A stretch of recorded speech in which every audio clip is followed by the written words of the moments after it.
देखिए, आज एकम सनातन भारत दल ने इस प्रेस कॉन्फ्रेंस का आयोजन hotel Radisson Blu Jammu Narwal में किया है।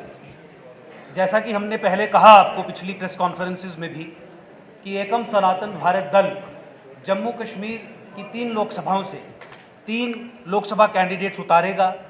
तो आज उन्हीं लोकसभा कैंडिडेट्स के नाम की घोषणा करने के लिए आज की प्रेस कॉन्फ्रेंस आयोजित की गई है और मीडिया के मित्रों को बुलाया गया है। आप जानते ही हैं कि इलेक्शन कमीशन ऑफ इंडिया ने कुछ समय पहले ही बांसुरी, ठाकुर जी की, भगवान कृष्ण की बांसुरी इलेक्शन सिंबल एकम सनातन भारत दल को दिया, जो एक कॉमन सिंबल है। और पूरे भारतवर्ष में एकम सनातन भारत दल के जितने भी कैंडिडेट्स खड़े होंगे 23 राज्यों में उन्हें बांसुरी कॉमन सिंबल दिया जाएगा। एकम सनातन भारत दल के कैंडिडेट चयन की प्रक्रिया पूरे देश में चल रही है, पहले भी चल रही थी। कुछ कैंडिडेट्स शॉर्टलिस्ट हुए हैं, लेकिन आज की प्रेस कॉन्फ्रेंस एकम सनातन भारत दल, जिसे जम्मू कश्मीर के लोग पहले एकजुट जम्मू के नाम से भी जानते थे, विशेष तौर पे आज जम्मू कश्मीर के संबंध में प्रेस कॉन्फ्रेंस ऑर्गेनाइज की गई। मैं सबसे पहले और ये पार्टी का भी आदेश था और इसके बाद लिस्ट भी जारी हो जाएंगी, पार्लियामेंट्री बोर्ड में एक डेमोक्रेटिक तरीके से डिसीजन लिया जाता है। जम्मू लोकसभा से एकम सनातन भारत दल, पहले एकजुट जम्मू बांसुरी चुनाव चिन्ह पे पार्टी ने मुझे आदेश दिया है कि मैं स्वयं यहाँ से चुनाव लड़ूं और राष्ट्रीय अध्यक्ष होने के नाते मुझे ये भी कहा गया कि अपने नाम की घोषणा आप स्वयं करें। तो मैं अंकुर शर्मा एकम सनातन भारत दल की तरफ से जम्मू लोकसभा कंस्टिट्यूएंसी से चुनाव लड़ने की घोषणा अपनी स्वयं ही कर रहा हूँ। पार्टी के जिंदाबाद, एकम सनातन भारत दल जिंदाबाद, जिंदाबाद। अंकुर शर्मा जी, अंकुर शर्मा जी आगे बढ़ो, अंकुर शर्मा जी आगे बढ़ो। आप ये जानते ही हैं कि एकम सनातन भारत दल या एकजुट जम्मू संभाग के राजनीतिक सशक्तिकरण की लड़ाई कई दशकों से लड़ रहा है। आप ये जानते ही हैं कि एकजुट जम्मू जो अब राष्ट्रीय स्तर पे जाके एकम सनातन भारत दल बना, इसने उस कॉन्ट्रैक्ट को, उस अंडरस्टैंडिंग को चुनौती देने का काम किया जो दिल्ली और कश्मीरी इस्टेब्लिशमेंट के बीच में थी, और जिस अंडरस्टैंडिंग और कॉन्ट्रैक्ट के चलते जम्मू संभाग को एक सेकेंड ऑर्डर स्टेटस में रख दिया गया था। जम्मू संभाग को कश्मीर का एक गुलाम बना के रख दिया गया था। जम्मू संभाग के 10 जिलों को कश्मीर की एक कॉलोनी मात्र बना के रख दिया गया था। 1947 से चला रहा वो कॉन्ट्रैक्ट जो स्टेट ऑफ इंडिया, भारत की राज्य सत्ता, जिसे दिल्ली में केंद्रीय सरकार रिप्रेजेंट करती है, और कश्मीर की खास तौर पे मैं ये कहना चाहूँगा, अंडरलाइन करके ये शब्द, मुस्लिम इस्टेब्लिशमेंट के साथ था। उस कॉन्ट्रैक्ट को ध्वस्त करने के लिए एकजुट जम्मू और एकम सनातन भारत दल ने आगे कदम बढ़ाया है। लोकतांत्रिक व्यवस्था में, एक पॉलिटिकल सेटअप में, कॉन्स्टिट्यूशनल डेमोक्रेसी में राजनीति के माध्यम के अलावा दूसरा कोई माध्यम नहीं है कि आप। नमस्कार, आप देख रहे हैं ग्रेटर जम्मू और मैं हूं आपके साथ नीतू सिंह। लोकसभा इलेक्शन की जब से डेट फाइनल हुई है, पार्टी मेंबर्स जो हैं अब अपने कैंडिडेट्स को उतार रहे हैं। इस समय हमारे साथ एकम सनातन धर्म के जो प्रेसिडेंट हैं मौजूद हैं, अंकुर शर्मा जी। सर, लोकसभा इलेक्शन की जैसे ही डेट फाइनल हुई है, हर कोई पार्टी मेंबर जो है अपने कैंडिडेट्स को उतार रहा है। आपने भी आज अपने कैंडिडेट का नाम घोषित किया है। और रही बात लोकसभा इलेक्शन के लिए, क्या कुछ तैयारियां हैं एकम सनातन धर्म की?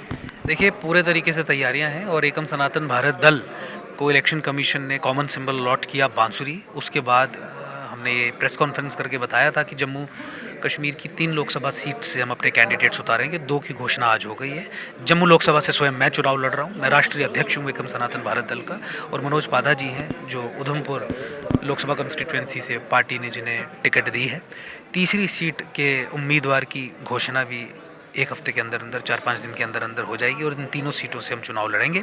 एकम सनातन भारत दल, जिसे पहले आप एकजुट जम्मू के नाम से जानते थे, आप जानते हैं कि जम्मू संभाग के राजनीतिक और व्यापक सशक्तिकरण के लिए संघर्षरत है। इस निष्कर्ष पे पहुंच के कि पिछले 70 साल में कश्मीर को ही सब कुछ दिया गया, और केंद्रीय पार्टी कोई भी हो वो कश्मीर को ही सेंटर में रख के जम्मू कश्मीर की व्यवस्था जो है वो कश्मीर बेस्ड पॉलिटिकल पार्टीज के माध्यम से ही चलाती थी, जिसके कारण जम्मू संभाग हमेशा शोषित होता रहा। हमारे लोगों को नौकरियाँ नहीं मिली, हमारे लोगों की आवाज़ नहीं सुनी गई।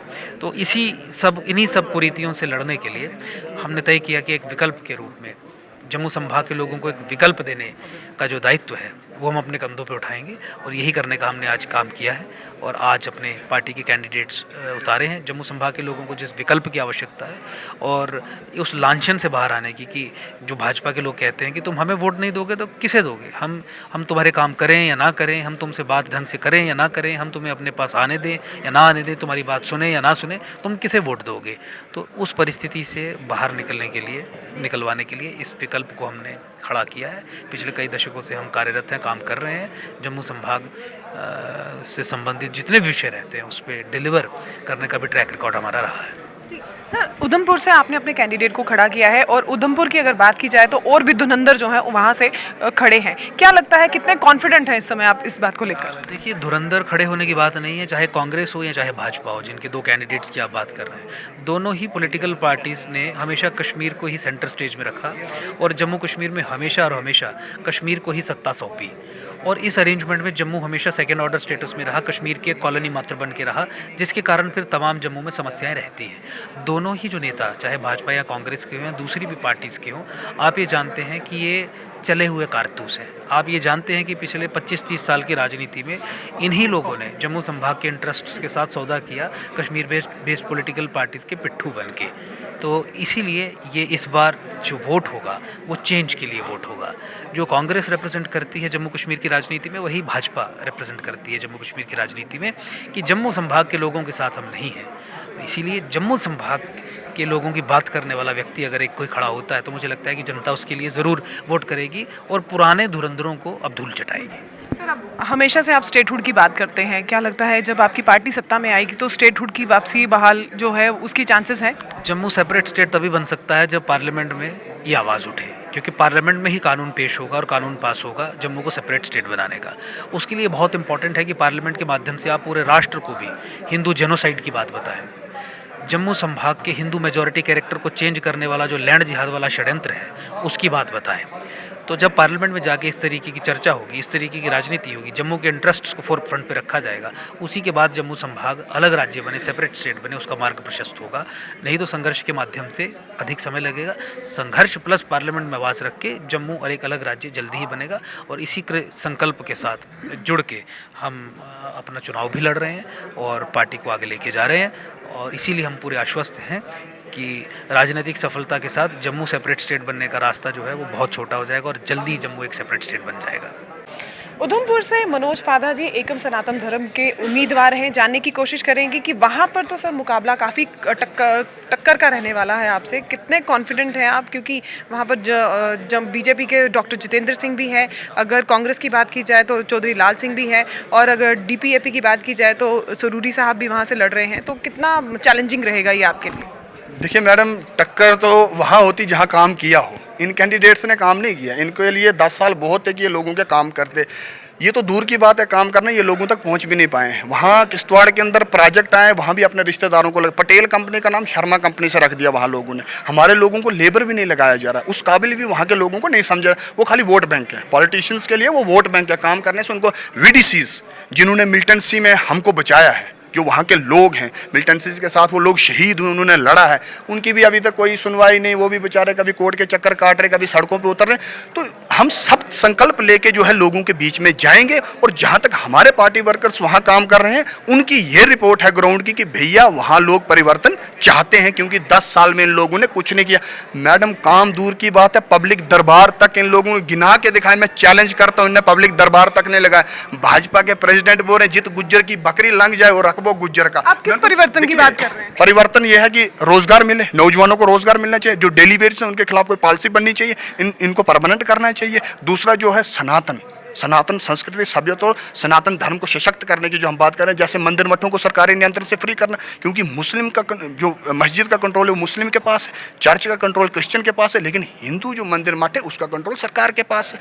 अगर ये कंट्रोल हिंदुओं के पास आता तो आपको लगता है कि हमारी गौ माता ये दर बदर जो है नालियों में जो लिफाफे खाएगी? क्या 50 करोड़ रुपये हम अपनी गौ माता के लिए नहीं लगा सकते? तो इन सब चीज़ों पर हम काम करने का काम करेंगे। अब नए जो लोग पूछ रहे हैं कि नए आप क्या करेंगे, भैया 10 साल में पुराने ही मसले तो हल नहीं किए इन लोगों ने। अभी भी लोग रोडों पे, तो उन मसलों को हल करेंगे पहले। नए हम आपसे वादे कर लेंगे, फिर आप उनकी तरह हमें बोलोगे जनाब आपने भी वादा किया था, पूरा तो किया नहीं। हम उतना ही बोलेंगे जितना हम कर सकते हैं, एक्स्ट्रा इनकी तरह बड़ी बड़ी डींगे हाँकने का काम एकम सनातन भारत दल नहीं करेगा। सब संकल्प पे पूरा जोर दिया जाएगा। जो पार्टी का मेन जो चीज़ें हैं वो लोगों तक पहुँचाने का काम हम लोग करेंगे। बात की जाए अगर बीजेपी, कांग्रेस की या डीपीएपी की, ये पार्टीज बड़ी ओहदे पर रखी गई हैं। आपकी पार्टी अभी इतनी बड़ी नहीं हुई है, अभी छोटा बच्चा ही हम उसे उन पार्टीज के मुकाबले कह सकते हैं। क्या छोटा बच्चा उन बड़े लोगों को मात दे पाएगा?